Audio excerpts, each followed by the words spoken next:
All right, let's jump right in. In today's explainer, we're going to look past all the headlines and political talk to see what a labor union actually does. We want to know what that looks like on the ground, for the real people, the workers themselves. It's a question you hear all the time, right? You see the picket lines on the news, you hear about contract talks, but what's the day-to-day work of a union really all about? What does it truly accomplish for the people it represents? Well, let's find out.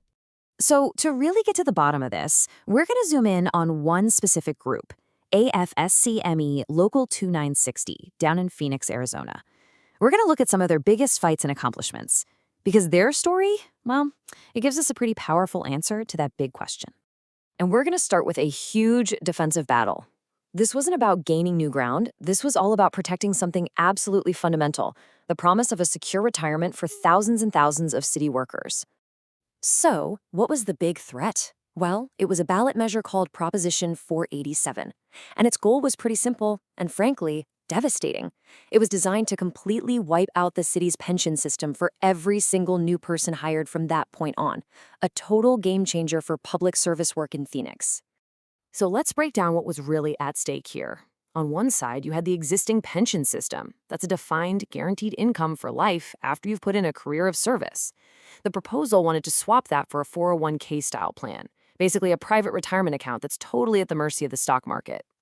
The union's whole argument was that this would create this unfair two-tiered system and just gut retirement security for an entire generation of workers.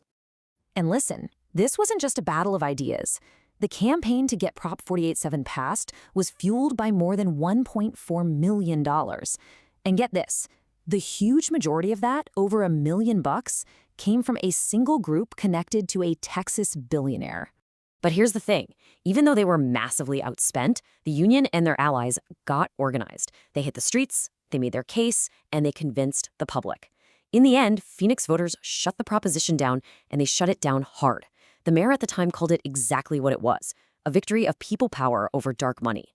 A huge promise to city workers was saved. So, after playing defense to protect benefits, the union switched to offense.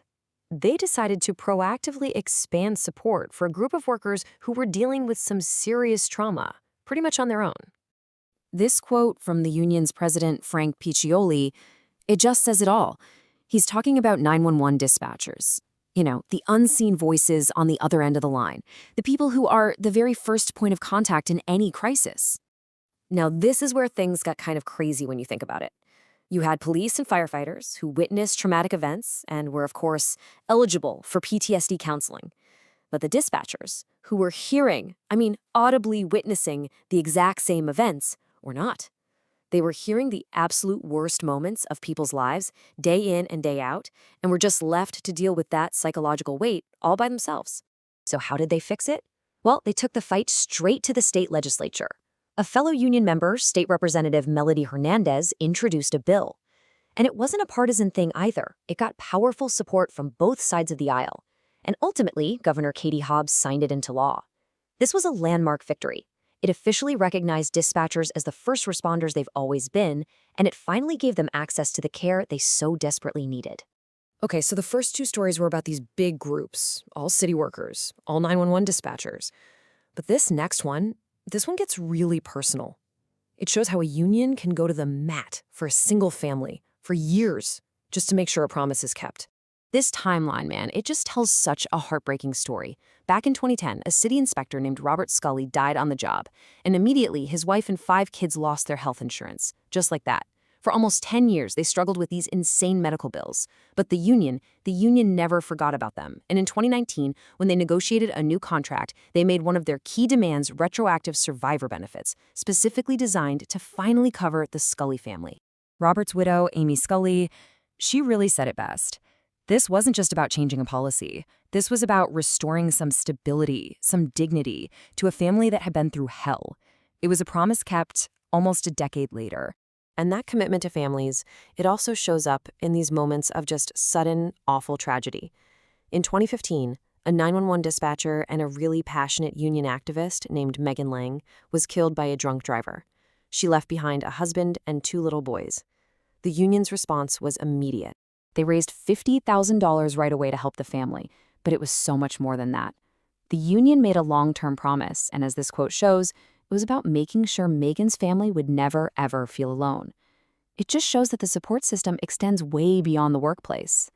Okay, so we've seen these huge dramatic fights, but of course, a union also has to deliver the bread and butter wins. So for our last section, let's look at the tangible material gains they've locked in right at the bargaining table. And this right here, this is where it all gets written in stone. This document, the Memorandum of Understanding, or MOU, it's the legally binding contract between the union and the city.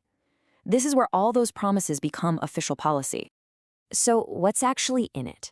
Well, for starters, how about the single largest base wage increase for members in 25 years? A nearly 7% raise secured in the 2022-23 contract.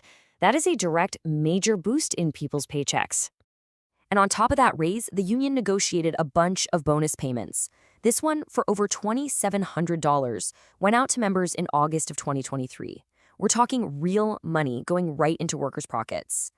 And the list just keeps going. I mean, look at this. Better pay for specialized skills like speaking another language, more vacation days, a shared sick leave bank that people can draw from in an emergency, and critical safety gear like ballistic vests for workers on the front lines. The sheer range of these victories is just incredible. And this one, wow, this one is truly special. In that same contract, the union created the first ever civilian honor guard in the entire state of Arizona. It's a formal, dignified way to commemorate members who have passed away, connecting those tangible contract wins right back to that deep, personal commitment to honoring every single person.